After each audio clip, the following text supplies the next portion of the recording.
chief minister, i-servers, only minister, i-generals, i-choir, Mothers Union, Penat Mizeki, AWF, Mary Magdalene, Agnes, Junior Church, Abaki, Amen. Ulucha, Lupi, Sepati, wonke umntu okhoyo neendwendwe zethu namagosa ogosh ngegama lenkosi yethu Yesu Kristu, amen.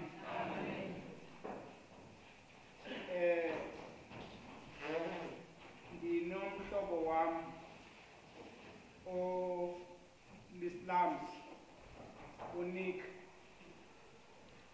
ngale mini uyaphaya endlini nawo kobuhomba bukhoyo kubantu bangootata. Ootata bathanda ulibala yonke into mos, asiqali sisuse yonke into ngoko nangoko, sizisuse emva uba sizisusile. Now ngoku mna ndilibele ijagi bendipuxa ngayo ebathroom. Now uNick neslums. Now ngoku ke ilisa lokokuba uNick xa afika ebathroom kukho ijagi ayikho for uxukuxa. Now ilishwa ke ngoku uNick uyisebenzisile ijagi, mayiphinde ithini, mandimblame uNick ngaloo nto. Hayi, uNick ijagi ibikwindawo bimele bikuyo ngexesha bimele bikuyo for i-use yayo. So nathi namhlanje silapha kwindawo bekumele sikuyo ngexesha layo and masiyisebenzise ke lo opportunity. Akho mistake yokuba sibe lapha kule ndawo. Umfundisi uye wangengqeza, ndicinga ngoku namhlanje into yokuba ndihamba naye ngecawe sisuka kwaTata Mabandla, kwaTata Mabandla. Wanento emphuthumayo samwe, akabi nasholo into okokuba ke uzawubuya na. Khanti ndilandele ndicinga ibisithi ngqengqeza bendixelele sona eso. Amagosa akazawungqengqeza kwa befundisi, abanye abefundisi bebekwamanothanda emgidini balele phaya. So don't blame them, blamani uba umalothana akekho naye apha masiyabona. So parish council, uba umalothana makakrokrele. Xa bendicinga into okokuba mhlawumbi singabelana ngantoni na namhlanje, ndiye ndacinga omnye wootitsha wakandifundisa wathi ndinifundisa kho but andikaze ndaninikeza itest. Ndizawuyazi njani into okokuba ndizawupasana? Ngoku ndacinga uba mandenze loo nto, but ndibethwe zii-generals. Ndoyike utazana, sinye ngutazana, uyawuthini utazana, uyawuthisa kwakuloo ndawo. But uba sizifunde kakuhle isifundo sokuqala, sinikeza umdla ke ngoba soko sithi catch with me into ka-Elisha no-Eliya, and andifuna uphinda ndibe kuloo ngxaki. So ndizamyeka u-Eliya no-Elisha, ndizaziyela because uyandifumana. Ositameti uzandifundisa.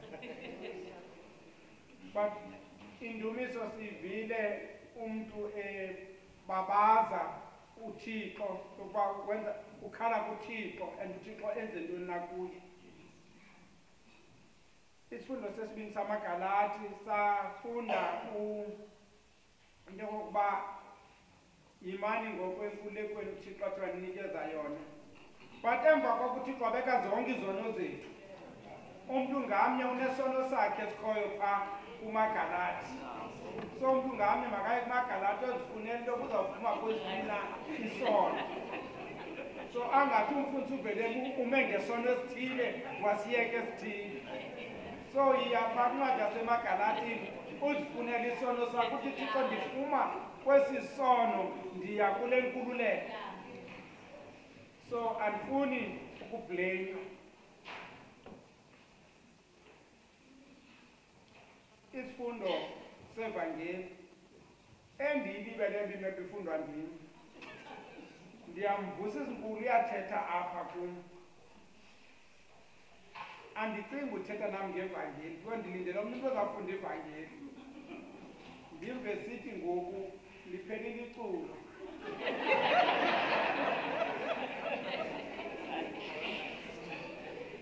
And bendibuzile phandle noba izifundo zonke zabelwe nabantu bathi ewe kondikhomba idibanaphi le nto khona kweculo nam. Futhi benditshile into yokuba sewufundwa nguwe. So ndiyaxolisa ke bantu bakwethu zezinto zeejaka ishiyeke kwindawo ethile umntu angayilandi. Kushiyeke ijaka kwakunike isebenzile kanti umntu ilibele. Ivangeli yanamhlanje inezigaba ezininzi. Isigaba sokuqala nguYesu ehamba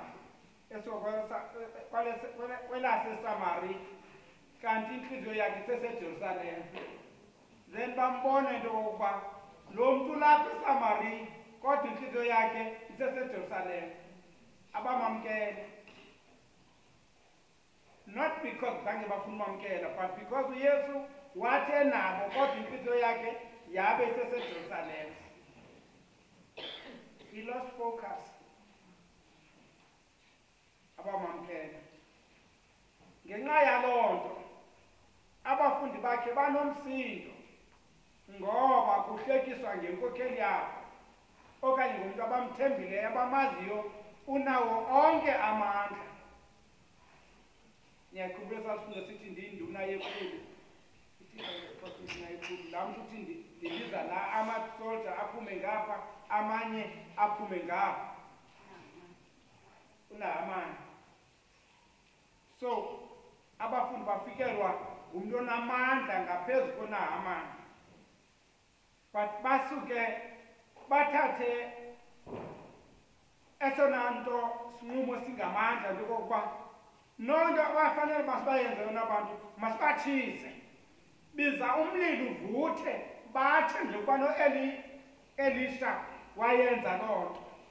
But uYesu athi niyayazi na into kokuba ningabophi na ubukumkani ngoba unyana womntu engazanga kutshabalalisa kodwa ezokusindisa.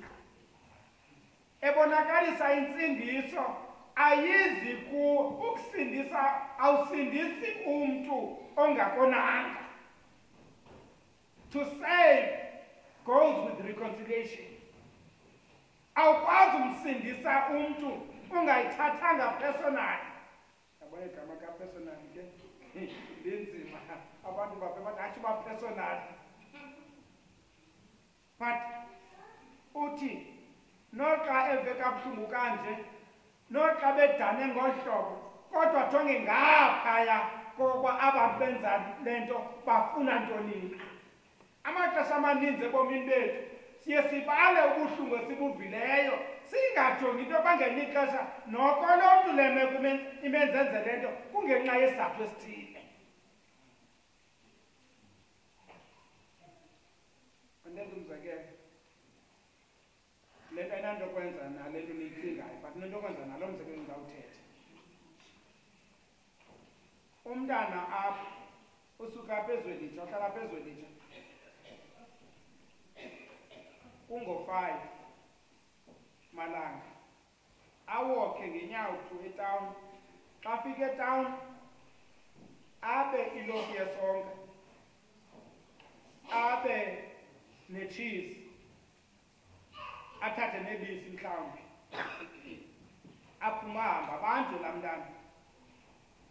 laa mntana into esenzayo sizamleyibelisha njengesela. But laa mntana uwokhe from eZwelitsha 8 kilometers yotsho etawuni mhlawumbi wayotsho etawuni wathatha into exabisa i-20 rand emkhosta igama lakhe. But mna xa ndifika ndibona laa mntana, owam umntana ehleli ebetye yonke into endlini, but laa mntana ube isonga ndithi lisela lenjuba kamntakabani. Ndingajongi into yokokuba lo mntana le nto ebeyenza didn't aim to do, but le nto ebeyenziswa into yokokuba ibingekho enye isolution ebomini bakhe. Ubone into yokuba xa thathe kule ndawo le nto ayenzayo uza kuhlutha, okanye kukho umntu azambuza into yokokuba kutheni ungathi usuke eZwelitsha uzokuba isonga etanga. Abone sinabo, we don't ask them kutheni na ude wenze le nto, kanti into nganye inempembelelo yayo. Awuyosuke ngoku ufikela kuloo nto kokuba ajonge into yokuba aba bantu sekufuneke betshisiwe, eyona nto bayidingayo badingwa into yokokuba mabasindiswe. Ukusindiswa kukutshintshwa kobomi bakho. Insindiso means nothing else but the change of life.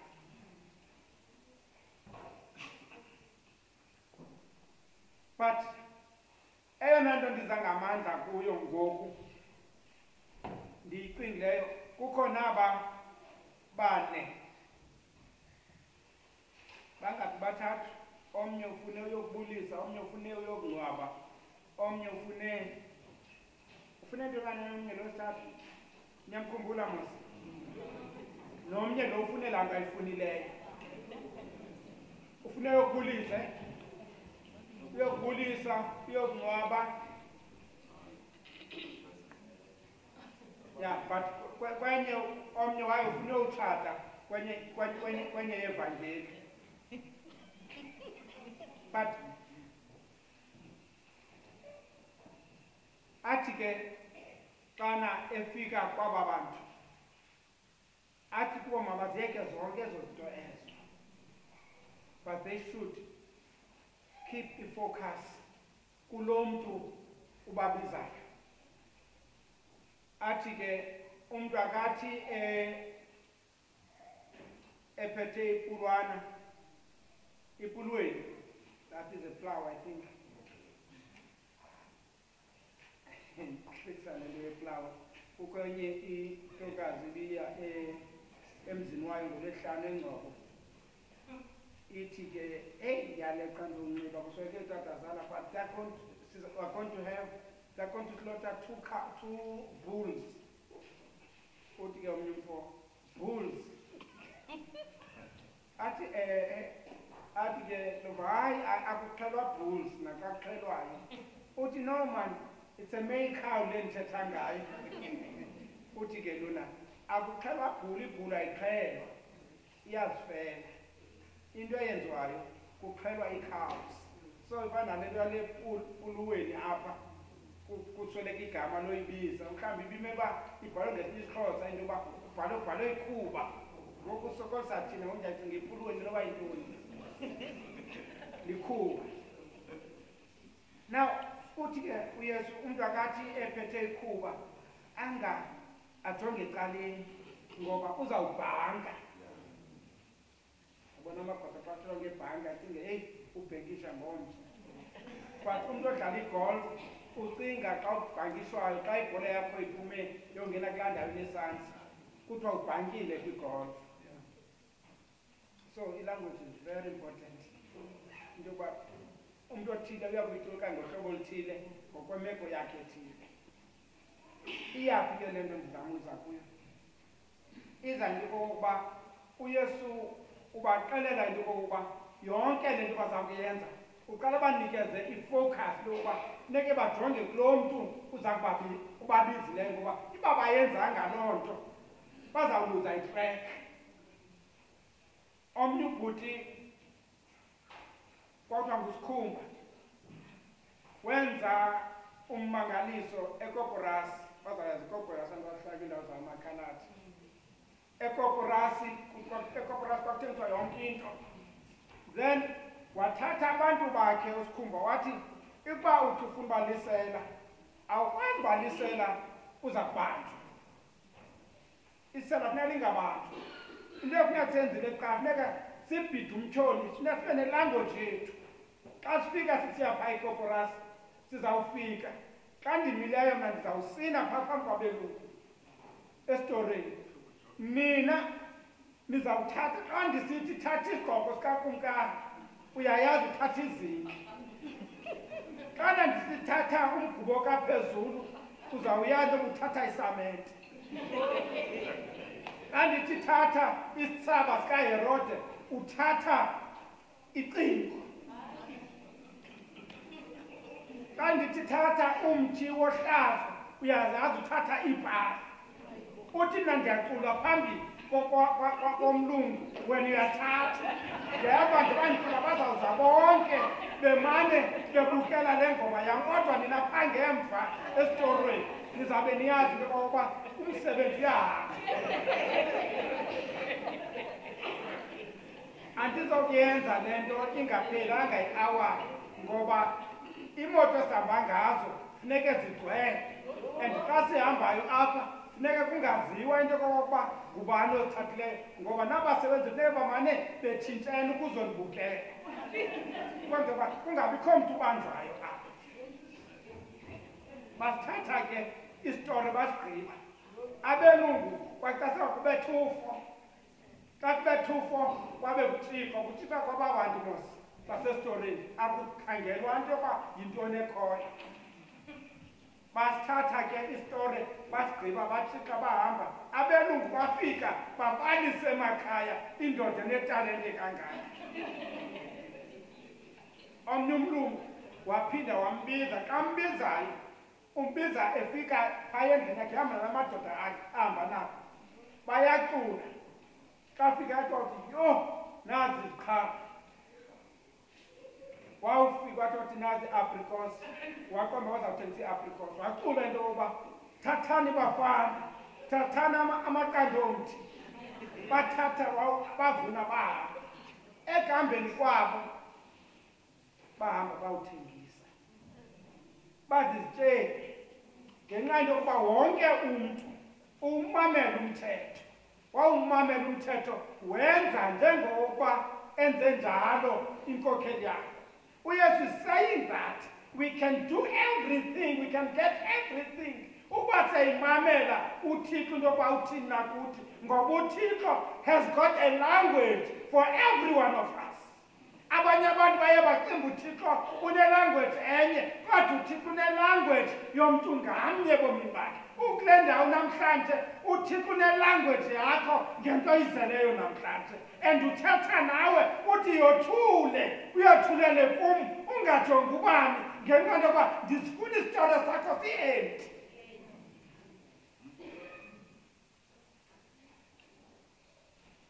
Okwesibini, uThixo ungumntu othanda into yokokuba sijonge uthi ndinguThixo onekhwele, ndibuvelela ubugwenxa koyise noonyana nakowezithathu isizukulwana, ngenxa into yokuba he gives us every chances ebomini bethu uba simazi into yokuba unguThixo ozityhilayo. Athi mbhalweni ndimiso ndakhala kuThixo ndisembandezelweni wandihlangula. Ithe kugqibeleni wawahlangula amaSirayeli entlanga. When there was nothing, uThixo comes to us and keep us out of things apho ngekho themba lanto. Okugqibela,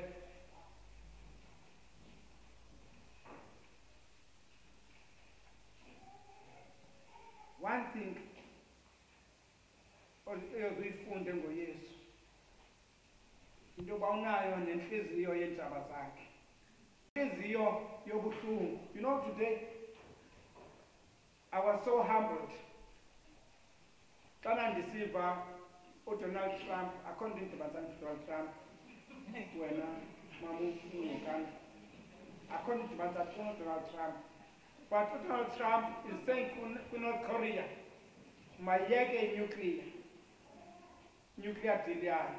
But uthi upresident waseKorea akho nto izandilahlekela just to extend my hand over the wire. Ngapha kwecingo sibambane nje ngesandla no Donald Trump. Most of the time you even want to do izinto ebomini whereby sizakwenza into ezinkulu ukuze siqolelane. But it's just the extension of the hand. Ngoba uThixo usithatha ngesandla sakhe ahambe kunye nathi in order to show us akukho mgudu anomkhulu ameluwe wenza kuthi kodwa it's just a little effort. Khawuyeke effort zingaka ufuna uzenza zinkulu. Don't think to spend so money enkulu kwenzeke into zenzeke. Just start with a small effort. God will do the great efforts. Egameni loyise nyamoyingcwele. Amen.